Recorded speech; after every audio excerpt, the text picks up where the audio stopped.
Honestly, this SDCC is awesome this year. Six massive trailers dropped in 72 hours. Whether you're looking at, Marvel's Doomsday, DC's Lanterns, or, brand new Avatar, this is officially the biggest week in entertainment this year.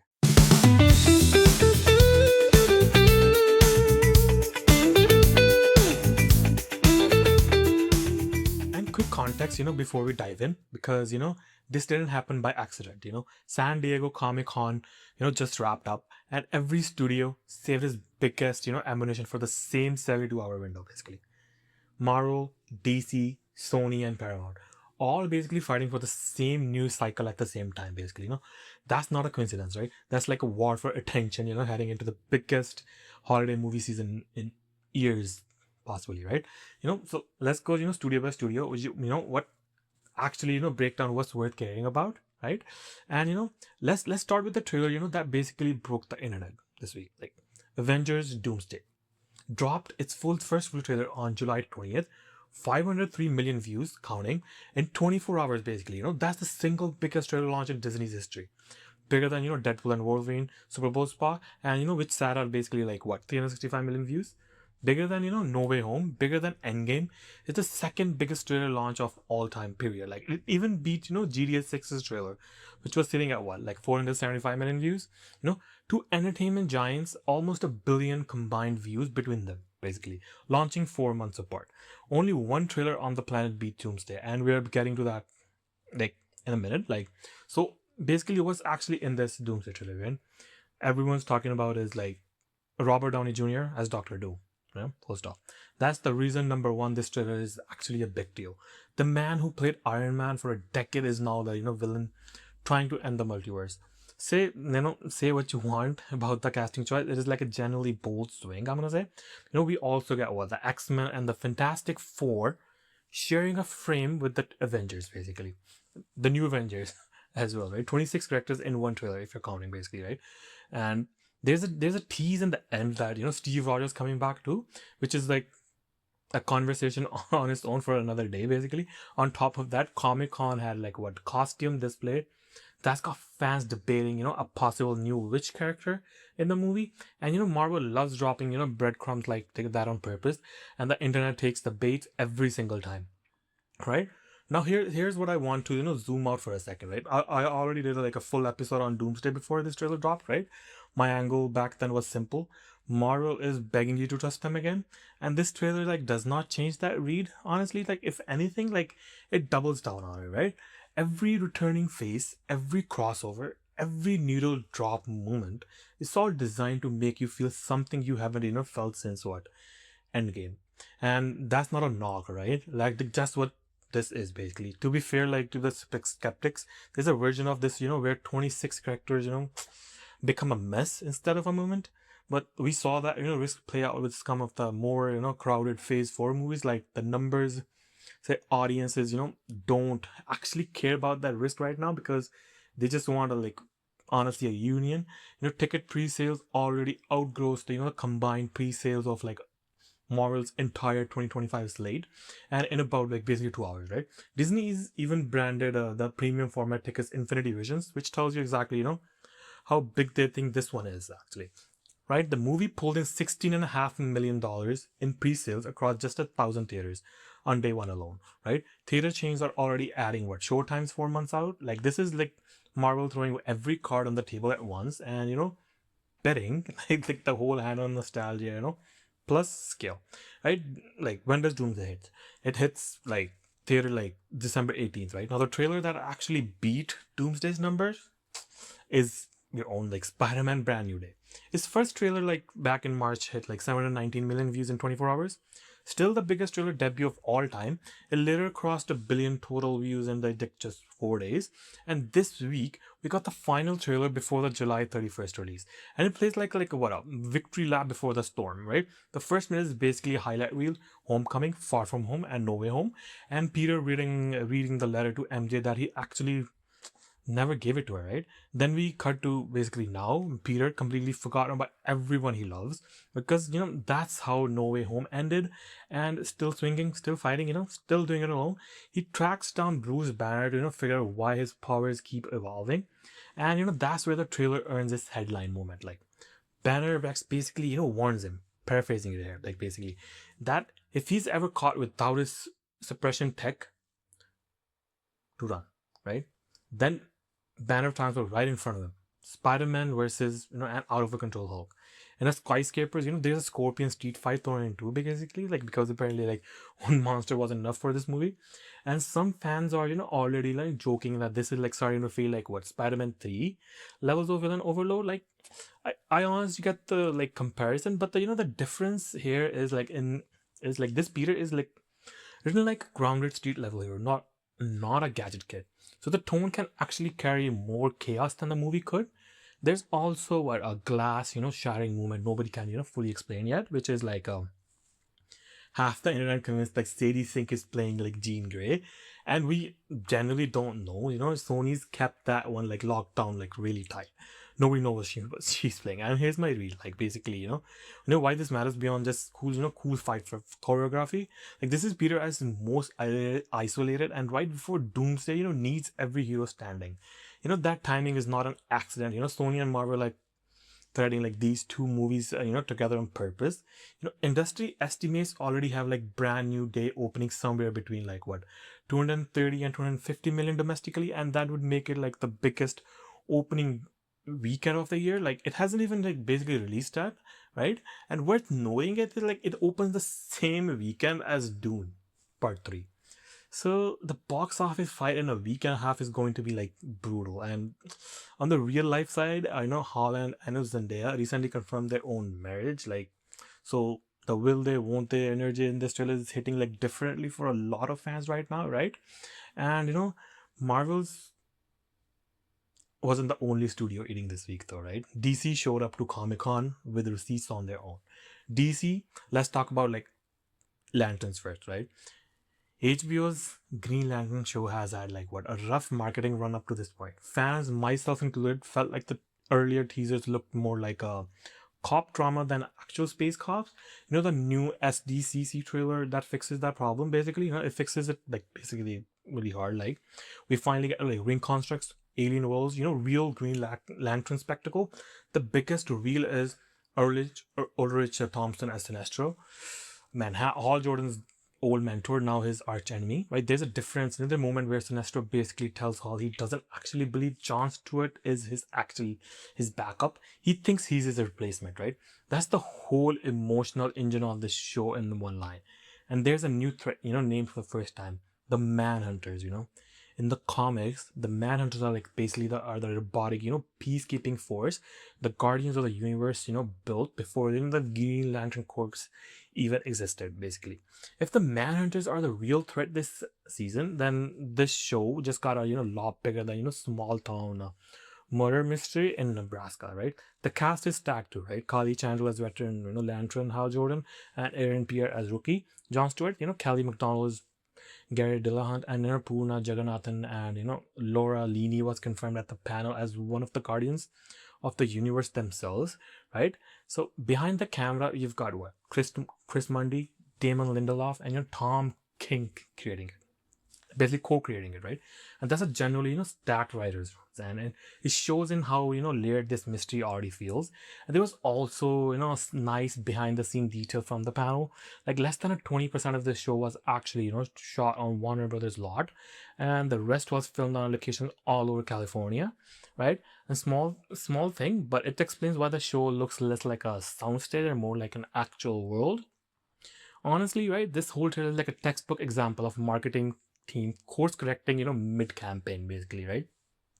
And honestly, like it actually worked. Like I was skeptical 2 weeks ago, and now I'm not. Like on top of all that, Nathan Fillion crashed the actual whole in character was like as Guy Gardner, jokingly that he never got the invite. The crowd basically absolutely lost it. Lanterns actually premieres August 16th next month on HBO, and I already put out a short form breakdown on this show before this trailer dropped. So if you wanna want the full setup, There's a link below. Go check it out. And now let's talk about Clayface. DC's first horror movie, that just got his second trailer. And it is not holding back. Tom Rice Harris plays Matt Hagen, and an up-and-coming actor, disfigured after a brutal attack. Desperate, he turns to a what? Experimental procedure from Dr. Caitlin Core, played by Naomi Aki, right? To fix his face, basically, right? And it does not go away the way he's hoping, basically, right? There's a scene involving a procedure that reportedly made people on the actual film to turn away while shooting it. Like, I know when I saw it, I was just so like teased, and right, that's the level of body horror we are talking about here. Right? The trailer teases like Hagen's classic comic book look without fully revealing it. I respect that, right? Director James Watkins is saving that for like the movie itself. The smart move, honestly, right? Don't give away your monster for free, basically. Let the theater experience to be revealed, right? And some fans online think that the visual style looks like it like wandered out of Matt Reeves, Batman universe by accident, even though this is a separate DCU project entirely.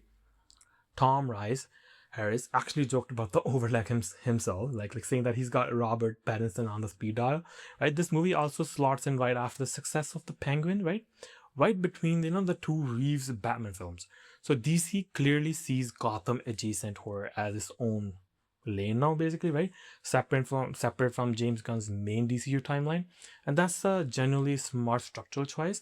It lets both universe coexist without confusing anybody, right? And online, some fans have already started calling, Hagen the new face of Gotham, which is either a great tagline or a slightly unfortunate pun, depending on how you actually look at it, right? And this is a genuine risk for a studio slate too, right?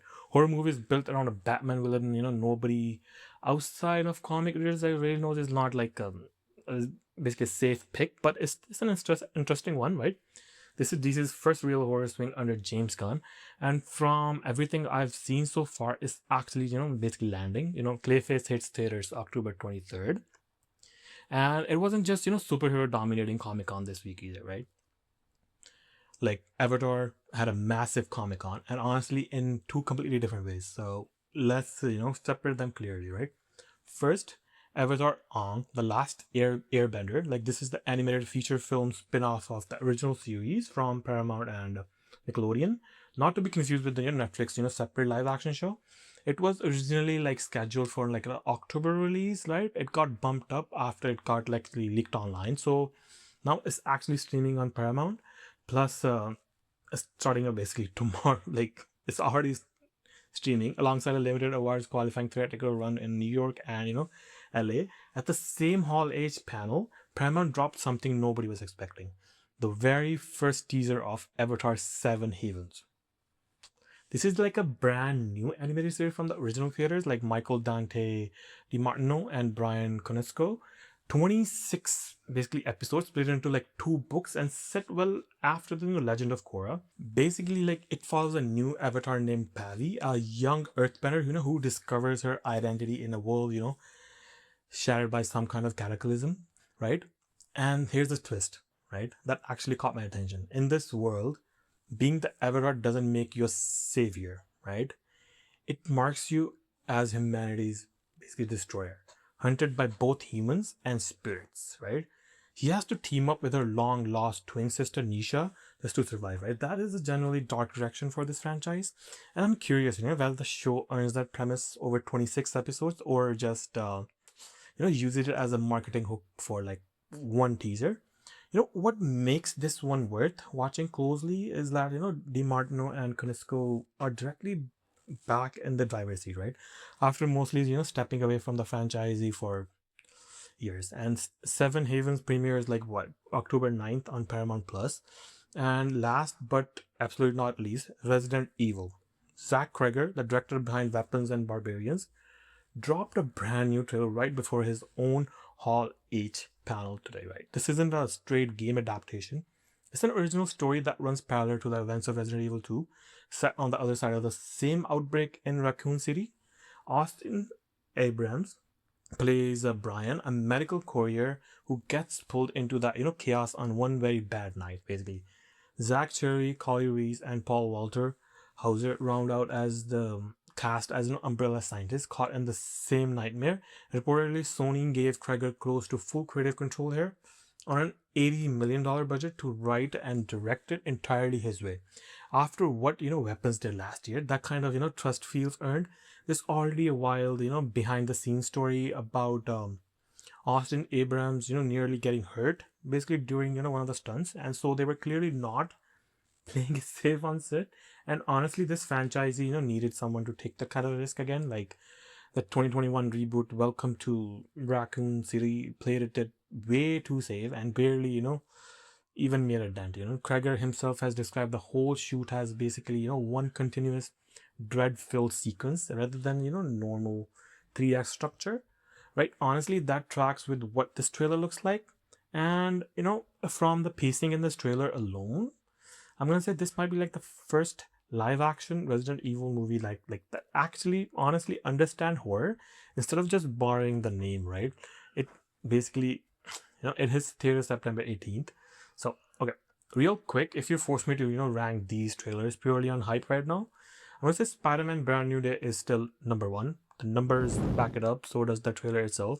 That Hulk fight alone just the top spot. Doomsday is like a close second, because mostly on the strength of the one Doctor Doom reveal, and though the sheer scale of 26 characters keep it right up there too, but third one, Resident Evil, takes the third for me because Cregger basically earned my respect, my trust with weapons alone, and this trailer's pacing backs that trust up completely. And Lanterns jumps up to fourth after this trailer. Like, it was fighting a top 6 for a week ago. And then Sinestro reveal alone pulled it back into serious contention, man. And Clayface sits at like 5, purely because horror is a smaller audience by design and not because the trailer itself is weak. Honestly, that the scissors scene alone proves they are not holding back, and I don't like horror, so I don't know. That's why. And 7 Haven's rounded about like at 6, simply because it's a teaser. It's not a full trailer yet, so there's generally like less footage here to judge against the other 5. And tell me if you like to flip any of these in the comments. I want to see what you guys comment down below, and zoom out for a second. Basically, look at the calendar we just laid out. September, October, and December are now like packed with a horror reboot, a body horror villain movie, a comic detective show, and an animated franchisee relaunch. Right, and 2 of the biggest superhero movies of the decade. That's 5 months from now until the end of the year. Completely stacked back to back, like almost no breathing room in between. And if even half of these land the way their trailers promise, this is generally one of the best stretches for like pop culture years. Okay, 6 trailers, multiple studios, one absolutely stacked week for pop culture. Out of everything we just covered, which one are you most hyped for or most worried about? Drop it in the comments down below. I read every single one of them. And if you have not subscribed yet, now is the time, because this fall is about to be like non-stop. Like this video and send it to the one friend who is going to argue with you about the Hulk's power scaling. And honestly, if you want deeper dive on why Doomsday matters so much for Marvel's trust power with fans, or my full breakdown on the Lantern before this trailer ever dropped, both of those are linked right below this video. So this is the Talks. See you in the next episode. Peace.